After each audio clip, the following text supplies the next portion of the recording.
Welcome to Synced on Air. I'm your host, Angelique Robb, and today I have Forrest Jackson with Jackson Pottery. Welcome, Forrest. How are you Thank doing you. today? I'm well, thanks.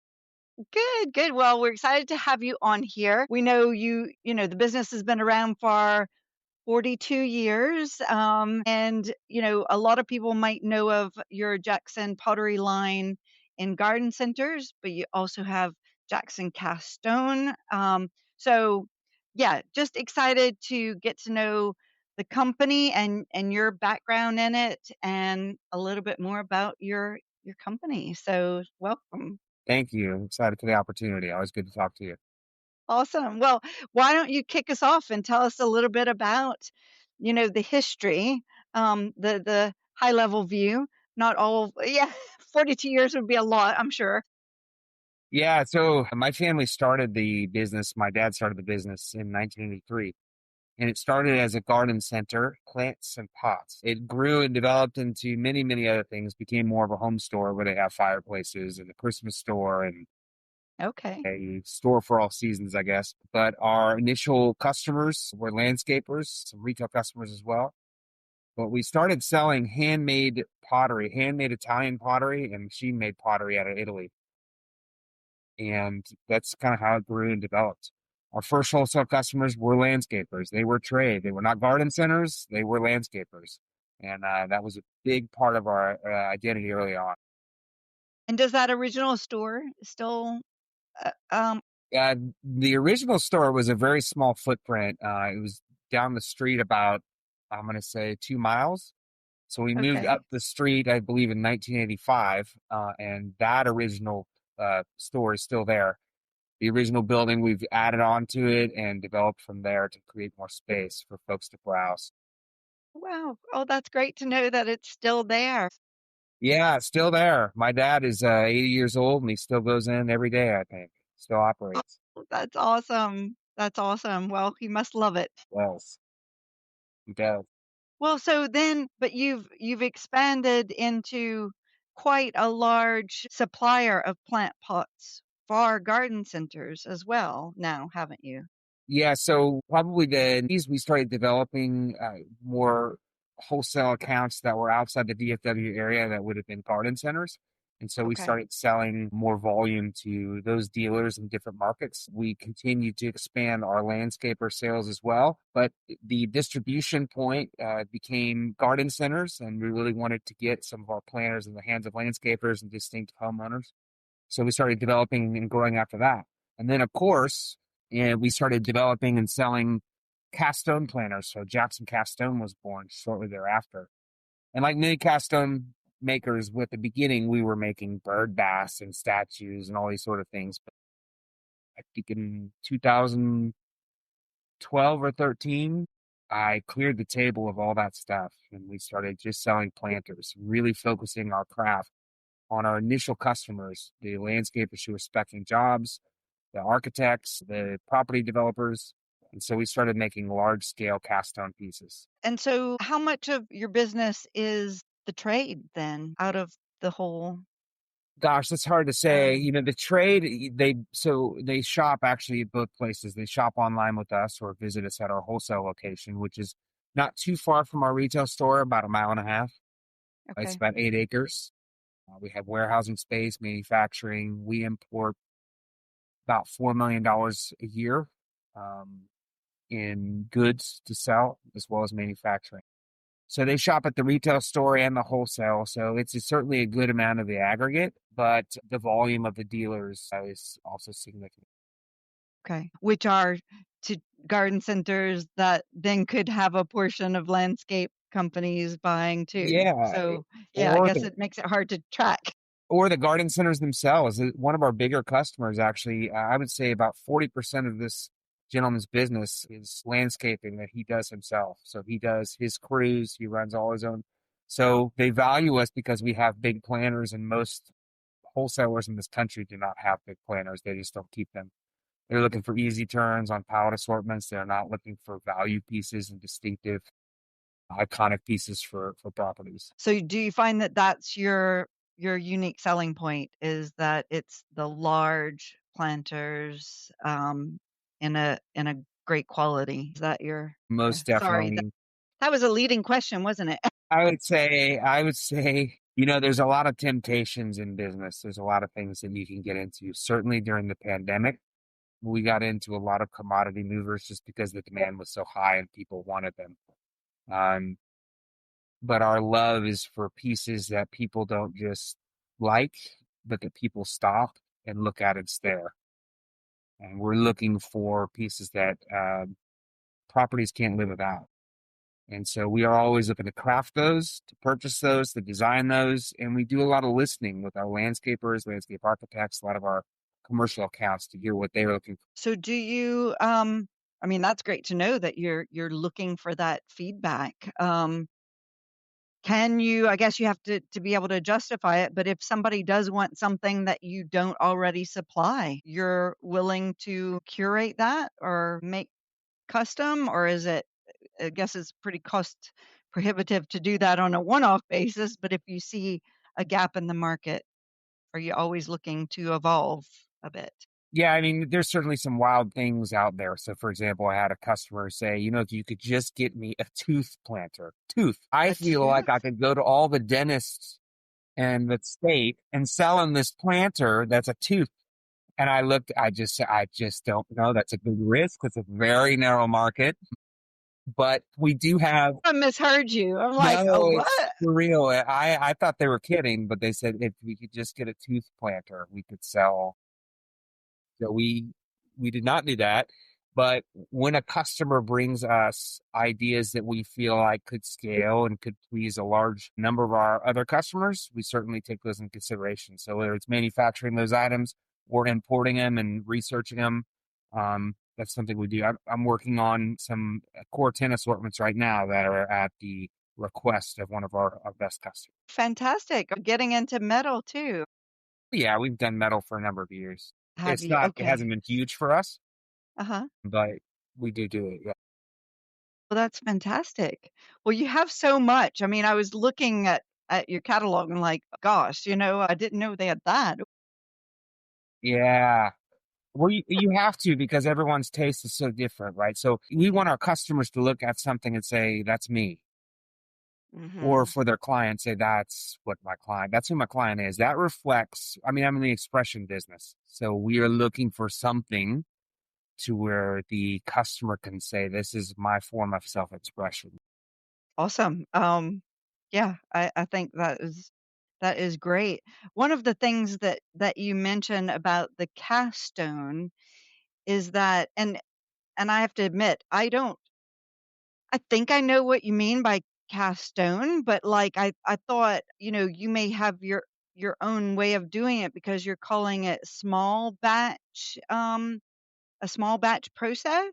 Could you just, I guess, give a brief summary on what your process is like and how it crafts the product? Sure. There's many ways that people use cast stone. True cast stone is a dry tamping that people do with planters. Our cast stone is a wet cast Okay. cement that's fiber reinforced. And then when they're larger pieces, we actually use metal fibers to help reinforce those. But the process is small batch. And how that distinguishes us is there are many, many producers in the market who do a wonderful job and they produce a cast stone mix and then they stain the outside of it or paint the outside of it to create different colors and options for their customer. They're able to scale that to a high degree and it's very quick. And aside from the curing time, it's very quick and they're able to do that process quickly.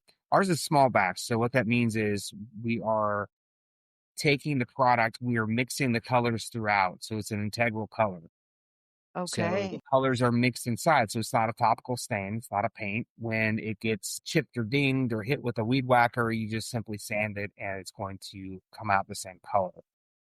But our small batch production means that we have to clean out the mixers each time we make a different color. So obviously we batch those in days and we have a number of mixers to accommodate our customers. But the small batch process is handmade. It's hand turned. So yes, we use molds, but we are hand packing those and pouring the concrete directly in. Wow. Okay. No, I love that it's, you know, invariably things happen. Like you said, somebody dings, an outdoor pot, not on purpose. But yeah, it's nice that when it's through and through, the quality, the color, everything, it's part of the character then. right? Yeah. And our goal is to get those planters out into the market in strategic locations. There are certain garden centers or landscape centers that suppliers that have yard space and are committed to servicing the trade in their area. We Hmm. don't sell this to most garden centers. We sell to a few places that are set up to serve as high-end accounts or trade accounts. Okay.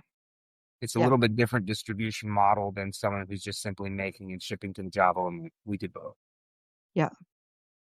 Well, and I guess you also have to be careful because these will be really heavy pieces, that you'd want them to be handled with care. So you don't want to ship them too many places, or go through too many hands for that reason. Yes, these are ones that you have want to lift with your back, not your legs, or vice versa. Yeah. You want to be careful. You know how many times I say that, and people don't notice, like, oh, you lift with your back, not your legs. They're like, right. Yeah, break your back. Yeah. Yeah, I mean, they're made to stay. I mean, you don't want pieces blowing over. You certainly don't want theft, and you want people to feel like they've gotten a value out of what they've purchased. So, there has been an allure for lightweight in the market for so many years. Not against it. Certainly great for interior scape, but I think there's something enduring about having a heavy cast manufactured in the USA piece. At the same time, many of our pieces that we're bringing in from overseas, the larger pieces, are also quite sturdy, frost-proof. So we're looking to add value with durability. Well, I think, it's like building outdoor living spaces. You can build them cheaply and they don't last, or they take a lot of cost to keep them looking good from year to year. One of the things that we like to promote at Synced is that if you look at the economics, it is always better to buy quality in the first place, to buy something that you can repair, or equipment that you fix. You don't have to buy a new one every so often, or products like what you're saying, it's built robustly with great quality and care, color throughout, that you can send it and fix it in place. It's also, I mean, I'm thinking, I'm in Louisiana, it's hurricane proof, or resistant, or wind, like, that's something you don't want these planters rolling around in the Right. strong winds. You want it to be robust when it's outside and Mother Nature can whip it around. So I think it's downtown Louisiana at maybe the convention center. A lot of those cast stone pieces that have the fleur de lis on them, I believe those were ours that were done through one of our partners many years ago. So yes, I these was squares. only there in, I think it was February or March, at an event in Yeah. New Orleans. Yeah. Yeah. That's always fun to see, and I do enjoy when different places seeing our cast stone pieces, and I'm so on this I'm only about 98% sure because it was quick that I saw an ad with an actor down there in Austin um, talking about homes or talking about some sort of real estate e-commerce website, and I saw our planters like, oh, there's Jackson cast stone right there. That's amazing. Um, I suppose we should tag that sort of stuff more often. We might get more marketing out of it, but Maybe a little, yeah, a little plaque, or a little, yeah. something, so that people know, because I guess that's the thing. You've been in business for a long time, and these pieces, you're recognizing them because you've been involved, you've grown up with it, but we don't know that. That is a missed opportunity. Yeah, and it's hard to keep Geotag track. them, maybe. Yeah, it's hard to keep track. Of course, we're happy that people are celebrating their landscape planners and of course their landscapes in their homes. Buying durable quality pieces makes a statement about what you value and who you are. And you're Hmm. right in regard to not buying pieces that are cheap or throwaway pieces. I think things are starting to change a lot. I I think that hope you're so. going to have changes in the market in regard to the younger generations wanting something that is more durable instead of just the inexpensive tossers. Well, and, I've come over from being in Europe for 20 years, and I noticed how different I am with purchases from that time. It really bugs me if I order something and it breaks and I'm like, "I should have known better," but, sometimes it's hard with the allure of things coming at you all the time and, the words don't reflect what the piece is, so, I think that there's a lot out there that's misleading and quality, whatever. We throw the word quality around, but we really need to dig to that next level, especially as professionals. If you're providing something um, on behalf of a client, you have to know that the quality is there, so you can't just trust anything. You have to, you don't know what scenario is going to happen, who's going to bump into it, you know, I mean, you said strimmer, but car, anything that's gonna happen, it has to withstand, and it can affect your reputation as, um, the, design and build company behind that purchase. Um, you have to know the quality. Yes, So, that's true. And to I be think clear, if a car runs into one of our pieces, I'm certain that would break, but I do feel bad for the car. yeah. Well, let's hope that that isn't happening anywhere. Yeah. So talking about that, I mean, that is one thing that we like to talk about is sustainability and, what initiatives or what do you see for the future of Jackson Cast Stone, Jackson Pottery, you know, that you want to build into your products or you want into the company over time? Do you have anything that you're thinking of? I mean, obviously, you're all about quality is what, the small batch quality, the Italian quality, but surely that, you know, you have a future aspect to your company. What would you say? Sure, yeah. I mean, we do small things like recycling our cardboard or recycling the metal that we might use in different parts of our company. We've looked at recycling the concrete. So when a piece is bad out of the manufacturing and we have to destroy that piece, recycling that concrete. When clay is an interesting thought, and there's just the beginnings of that going on out there. Okay. We have not done that because we're not the ones actually manufacturing the clay, so we haven't done that as much. But I do hear whisperings that that's going on more often. But our wish and our hope is to produce pieces that are there for a longer term, that people are happy with, that express who they are, so that they're not going out and buying over and over and over again, filling landfills. Yeah. Well, and I think, building it right the first time is it's a great message. Yeah, that's right. Well, and you did say that in the I can't remember the exact time, but you started as mostly trade and then during COVID, supply the demand was so great for more consumable products and then you're getting back to focusing in on the trade. What does that mean from a does it mean that you have different products? Does it mean, what I think after the pandemic, I think the speed at which things were happening and the demand levels during the pandemic were obviously unsustainable, as we've seen. I think that the margin of or the time that we have now to really focus in on higher quality, it was like many, it got to the point where we were just bringing in whatever we could to supply our partners. Not necessarily on the landscape and trade side, but we really are happy again to slow down and focus again on trade and design. There was a time during the pandemic where design was out the window because we were doing everything just to supply the pieces that we had. And really, we like to do designs. We like to innovate. We might innovate more than most companies out there in terms of planters.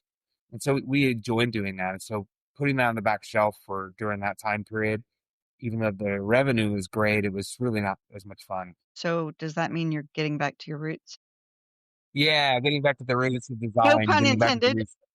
Yeah, back to servicing the customers that we enjoy the most. Do you supply, I mean, it sounds like you supply nationwide, but are there hot spots where your products are used? Our biggest markets are Texas, Texas. obviously because we're nearby, and then we do well in Florida. We've done different projects in Southern California. We get quotes and bids and requests from, I think New York City, and New York is one of the biggest landscape architecture, has the most landscape Hot architecture, spots. yeah, in the galaxy. We'll get bids and requests from offices located there for different projects. But we serve also many people who are not necessarily landscape architects, but landscapers. And since we manufacture here and we stock so much inventory, it makes the turnaround time faster. And then on that manufacturing side, this year alone, we opened up a new space to make sure we had stock to fit projects into people's schedules much faster. As opposed to folks who are just simply manufacturing and shipping 6 weeks later, we're really trying to get ahead of that curve with the items that we know customers need quick. Okay. Well, that's great to know. So, where can our listeners go to find your products? Yeah, so for landscaper, we actually just recently opened up a new website for the trade. It's called Jackson Pottery Pro. So the Jackson Pottery is would be the one that most garden centers go to. But with the demand increase, we opened up Jackson Pottery Pro. JacksonCastStone.com is more of an informational page on our cast stone pieces. But Jackson Pottery Pro allows you to log in, see live inventory, and order your pieces for the job. Wow. Okay. And have like a trade account through that, or Correct. Yep. Yep. okay. So you Super have easy to trade sign up. Yep. partners. Yeah.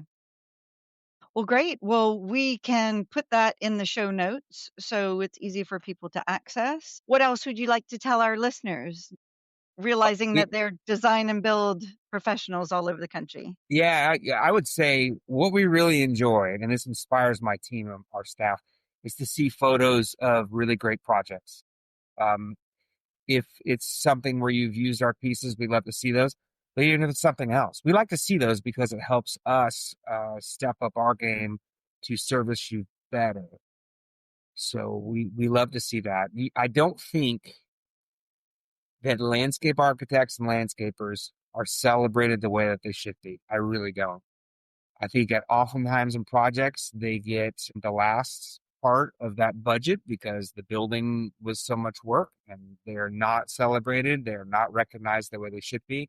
And so our intent is to escalate um, or elevate them and show their work. So we enjoy that sort of thing. So if they have projects, especially with our pieces, we'll put them on social media and we're making bigger pushes there. But we really just enjoy celebrating what they've done. Well, I'm thinking you need to have a photo contest. Yeah, we can do that. We need somebody to run it. Yeah. You'd be great at that. Thanks. Okay. So everybody listening, well, yeah. Let's talk about that off of the call. I don't know if that would need another project, but let's see Yes. how I can help you do that. I So feel like you need more to do. Let me come up with something for you. okay, okay. Thanks, Forrest. Oh, well, this has been fun. I think what's important is that we've talked about quality and, your commitment to landscape architecture and design and wanting to celebrate that more. And I think when we elevate any part of the industry, the whole industry benefits from it. So Yes. thank you for those words of encouragement. I also think we don't always take enough time to take final photos and celebrate the project because we're too busy getting on the next project. So it's a good reminder to celebrate the end and the final product and give thanks to all the companies that were involved. So photo contest is on. There you go. One other thing I would mention, we have some dealers who do stock landscape planners and they do a great job. But I think it must be challenging for the trade to find really good planners. They're searching around online trying to find those. We stock so much for the purposes of being available to them. And I think being a resource for them is really important to us. We want to have the availability, we want to have the designs, we want to be able to meet their timelines. And then when their projects get delayed, we have the space to hold the items. So I mean, we really are trying to accommodate as best we can and support them. It's an important business. It speaks a lot about our culture. It speaks a lot about the environment and who we are as people, as humans. So Thank you for that. I appreciate it, and it's been great to have you on, and, hope to come and tour your facility sometime. you should. I'm hoping to be in Dallas sometime. I keep saying this, but sometime soon. Um, so let's, yeah, I'll keep you in mind to loop you in, and we'll get a tour, and maybe even see who's in the Dallas area that wants to join me. Hey, that'd be So great. We'd love to have you. awesome. Well, thanks, Forrest. Thanks for being on our podcast, and look forward to more collaboration. Sounds good. Thank you so much.